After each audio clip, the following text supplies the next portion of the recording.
Hi everybody, Tom from Engage News. I'm absolutely delighted to be here at Bachmann Europe headquarters today, and equally delighted to be sat with Richard Proudman, who is Bachmann's rail brand manager. Hi Tom, thanks for coming down to see us today. It's an absolute pleasure, thank you for inviting me down. We're here today, we're going to be looking at two brand new models which are being announced at the International Engage show. So if you're watching this video this morning, you'll be able to go along to the Engage show, you'll be able to see the EPs on display at the show. Certainly will. Have a close-up look. We've got a new model from Graham Farish, and we've got a new model in the EFE rail range, and I think you'll be very excited to see what those models are.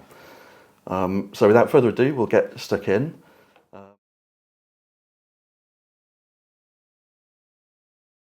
And the first model you can see on the table here already.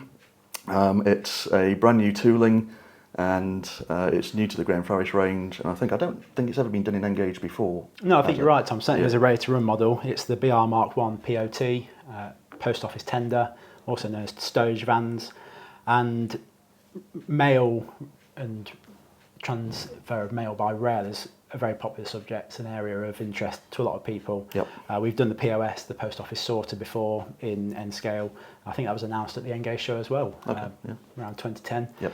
If my memory serves me correctly, and the POT is a perfect companion to that. Yeah, it's a natural follow-on model, isn't it? Yeah, exactly. Like you say, this sort of model always seems to be quite popular. The Royal Mail and parcel stock always seems to be models that are in high demand and so yeah, and everyone in the UK knows Royal Mail, uses it, and have probably an affinity to it in some way or another, whether it's getting a Christmas card or a birthday present as a child, or being frustrated by more modern services. Yep, absolutely. But the POT, as I say, goes perfectly with our POS. Yes, yep. This is a Diagram 732 vehicle. There was only 10 of them built, but across the BR built vehicles there were 9 different diagrams of POS and 8 different diagrams of POT. And amongst those there weren't large numbers of a given type, so it's a bit of a which one do you choose. We chose to do this diagram in 00 scale as well. We've already done that and it's been very popular. And for N scale we've, as people say, shrunk it down. It's not quite as easy as that. I'm sure we'll go into that a bit later on maybe. Yep. But for the N scale model, we've got the Diagram 732. These were introduced in 1968, so there was 10 built at York, and they saw service right through to the end of the travelling post office, the TPOs, in 2004. Yeah, so quite a wide range of time periods covered there, so suitable for a lot of different modelers. Yeah, exactly. There was a few diagrams built earlier than this, but they didn't have such longevity or built in such great numbers. I mean, 10 is not a great number, is it? But out of the different diagrams, that was relatively a large fleet. Yep, and all new tooling. Exactly, yes. And you'll be able to find out more about the specific liveries that are coming out in your winter announcements. That's right, yeah. So we started to show people the models that we're developing from all new tooling at a slightly earlier stage since we introduced the British Railway Announcements policy, whereby people can really start to plan for these models now. I think you can also appreciate the detail and the complexity of the model once it's in this sort of bare condition. Once the livery is applied, if you've got etched parts or separate metal parts or even separate plastic parts, you don't always appreciate that they're there once everything's painted the same colour. So we're using this new style slightly to show people things, and it gives us a chance to highlight events like the Engage show and give it more gravitas by using that as a platform for our launches. So it supports the event as well, and gives people something to look forward to. And then in November we'll reveal the liveries, the pricing and availability. But these are well down the line of production. So. It's a really great looking EP, and all the usual Farish features. So you've got things like close coupling on there. Yeah, just like the rest of our Mark 1 coaches, you've got the close coupling mechanism which is built into the floor and swings with the bogie, NEM pockets on the end of that, metal wheel sets of course. There's lots of separately fitted parts underneath with all the battery boxes, brake equipment, auxiliary equipment. It's running on the B5 bogies. There's the glazing, of course, which is separately fitted. The interesting thing on the Diagram 732 is they were built in 1968, and at that time there was still mail exchanges on the move. So Right. with the traductor arms that put the mail out Yes. for exchange with line-side apparatus, and the nets, which were used to bring the mail onto the train. And these vehicles on one side, the side nearest the camera, has got the recesses either side of the doors for Right. the traductor arms. Okay. Some vehicles had arms and nets, some had arms, Yep. and some had nothing. Right. These had the recesses, but were never fitted with the arms. So presumably BR saw that operation was coming to an end. It actually ended in 1971. Right, okay. So they made provision to fit the arms, but never did. Yeah. Whereas on this side of the vehicle that's closest to us, there's no recesses at all. So both sides are quite different, even Yeah. though there's no extra parts for those exchange equipment. Yeah. But very, very iconic vehicle, especially once you've got the Royal Mail liveries on, and blue and grey Yeah, as absolutely. well. And they'll go perfectly with our POS. Yeah, and in terms of haulage, they would have been seen with the Class 47 Yes. in RES colours that you released Yeah. not that long ago, so you've got Yeah, a perfect certainly. companion locomotive there as well Yeah, to go with it. in the early days you'd have, I'm sure, 47s and other diesel locos in BR blue and such like, and then through the eras, like you say, Parcel Sector, EWS were taken over eventually, and Yep. things like 67s pulled the last mail Yes, trains, yeah, of so course, yeah. obviously they're available elsewhere, so Yeah. people can make up a nice, authentic mail train. Yeah, excellent. So that's the first of the new toolings which we're revealing today. Like I say, if you're at the International Engage show over the weekend, you will be able to go along to the Bachmann stand. You'll be able to see the EP close up and have a chat with the team there about it. And more details on liveries and pricing and availability, like Richard said, will be announced in the winter announcements. That's right. Which are November. Yep, start in November. Yeah, first Wednesday, I think, usually, isn't it? That's it. Every quarter, yeah. So yeah, there'll be more information on these new models in those announcements. Should we look at the new EFE rail items? Shall we bring the next one out and Let's have a look at that?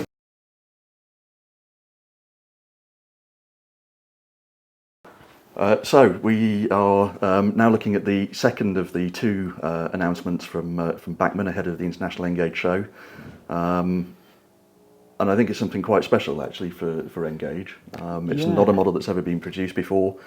It's part of the EFE Rail brand, and it is the D600 warship, which I think was Class 41. Under That's right, tops. yeah. Never got to the point of receiving its numbers, but it was a pioneering diesel hydraulic, really. 5 of them were ordered under the modernisation plan in 1955, and the first ones were built and entered traffic at the end of 1957. The first Type 4 diesel locomotive to be ordered under that scheme and delivered into service. D600 became the first diesel locomotive to pull the Cornish River Air Express non-stop from Right. Paddington to Plymouth. Okay. So it chalked up a few records in that respect. It was a bit of an odd locomotive, not really wanted by the Western region. They were more keen on the the BB locomotives, Yes, which we yep. know as the Class 42s and 43s, Yeah. which were built based on the German V200s.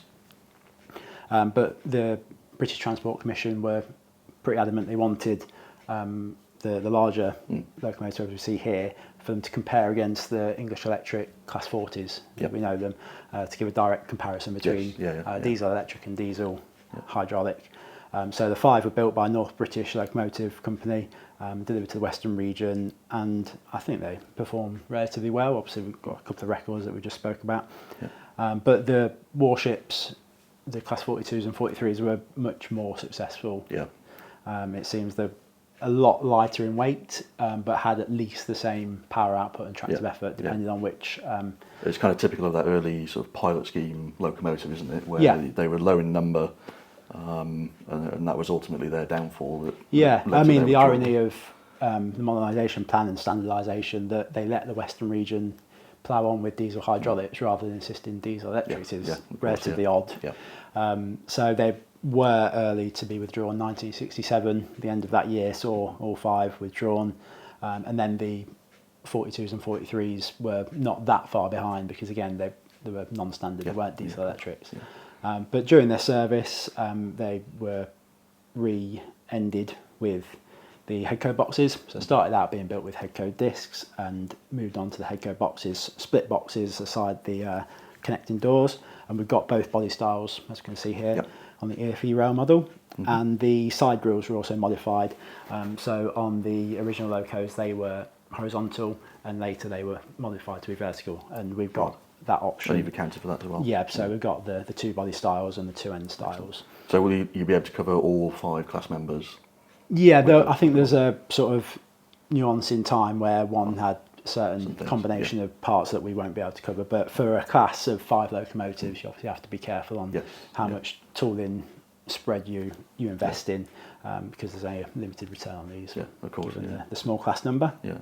But it's based on, it's been built from the Kernow 00 model, which was a model of the decade, I think it was named. So a very popular model, probably more popular than the prototype was in the Cruise and the Western region. So it's got very good calibre there behind it. And these are cracking on. Again, we'll have the liveries, names, pricing and availability in the next British Railway announcements at the start of November. Excellent. But these are in production now, so sort of turn of the year, I would expect them to be arriving here in the UK, and people can start enjoying them. Yeah, excellent. And you mentioned they were withdrawn in 1957. 67. 67, sorry. But one actually survived, or sort of hung on by its fingernails until about 1980. Yes. In the famous Woodhams scrapyard down in Barry. I think there was some sort of preservation attempt, but it didn't come to fruition, sadly. So there are no preserved. Warships of this type left now. That's right. They'd all gone for scrap way before TOPS was introduced. And like I say, one languished in the scrapyard, but they were still given the Class 41 TOPS designation. But sadly, all 5 were pretty quickly taken out, and then eventually. Has that made it a more challenging model to produce, and not having a real size, a full size one to go in? I believe Kernow had a lot of difficulties doing the 00 model, right? But obviously the research from stage can be shared across any scale. So the hard work had been done before we sort of embarked on this project.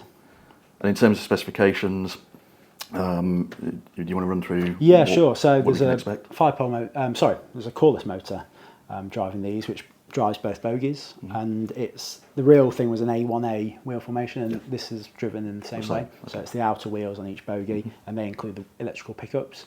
There's no electrical pickups on the middle wheels because that would add drag and not being driven. You've got the risk there that it doesn't rotate, which even being a spoked wheel would be more. And obvious. One of the nice features is you have replicated the spoke wheels. Yes, that's right. As well, yeah, I'm not sure if that was unique to the D600s, but it's certainly. I think the Class 22 also had a similar thing, but yes. not a common feature on diesel locomotives by any means. So. Yeah, so that's been replicated.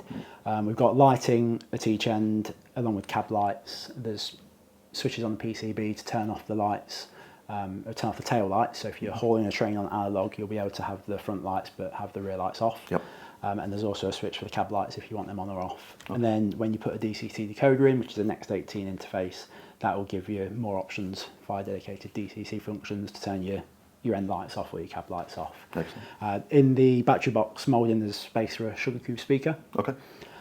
So there's also solder pads on the PCB to allow that to be installed relatively simply. Not pre-fitted speakers, but space for a speaker. Yeah, space and connections provided for a speaker. So anyone wanting to add sound has got a good head start there. Yeah, excellent. And there's detailed interior. The bogies have got separate components to build up the relief and give you the full picture of what the prototype looked like. Obviously you've got NEM coupling pockets, they're fitted to each bogie. At either end you can pop them out and pop on the buffer beam detailing, so the pipes. And for the disc versions, you've got the full set of discs with either full open discs or half closed discs. So you can apply whichever head code pattern is relevant for your requirements. Excellent. I think it's going to be a really popular locomotive in N-gauge. It's sort of a missing link for those modelling the early Western. Yeah, I mean, we've done the LMS twins recently in Graham Parish, and they are similar in their sort of prototype nature and pretty special, and they've gone really well. So I'd like to think that the warship's going to do just as well. And obviously we've got the Class 42s in the Graham Parish range already, and plenty of rolling stock front to haul.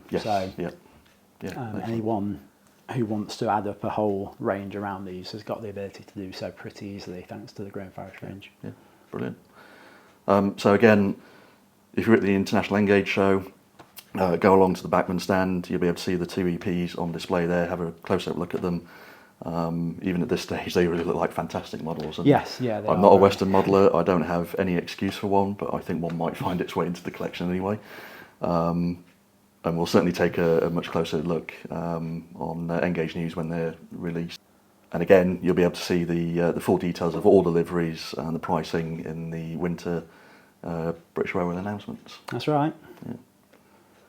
Brilliant. Richard, thank you so much for letting us have a close-up look at these two brand new models. It's great to see more Engage coming through in both the Graham Farish and the EFE ranges. Yeah, we look forward to seeing more details on them in November. Yeah, we look forward to sharing those. Brilliant. So we've seen the two models. This is the first of two videos that we're filming here today. We're going to hang around and I'm going to have a chat with Richard about Engage in general, about Richard's time here at Bachmann and his modelling interests. That'll be over on the Engage News YouTube channel and on the site. Once you're finished here, if you head over onto there to catch up with that. But yeah, thanks very much again, Richard, for showing us No problem, these, Tom. new models. Please do come and see the models at the Engage show and future events thereafter. Look forward to showing them in all their glory. Yeah, brilliant. Thank you very much. No problem.